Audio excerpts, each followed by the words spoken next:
Hello World je 3.7. a idem si vyzdvihnúť balíčky, ktoré mi došli z pakety, čiže vyzdvihnem a dáme si doma rýchly unboxing. OK, so let's go. Som doma.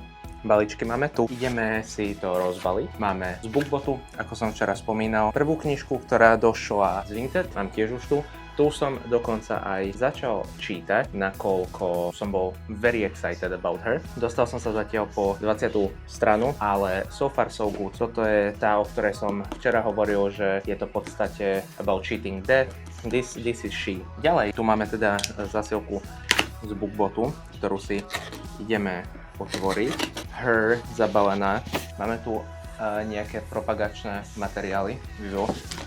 We have the Throne of Glass, tiež fantasy. We have Dry. Fun fact, táto Dry a Side je od toho istého autora, Neila Schustermana. So that's fun. Here they are all together. Čiže tieto tri knižky mi došli. Táto je z Bookbotu, rovnako aj táto. A táto jedna je z Vinted. So far so good, čo vidím, všetky tri sú vo veľmi dobrom stave. Niektoré rohy sú mierne obité, ale tak je to expected aj cez doručovanie. Čiže v ďalších nasledujúcich vlogoch, keď budem mať čo z nich prečítané, tak si o nich povieme viac, že how I like it, alebo čo sa mi naopak nepáči. So that's about it.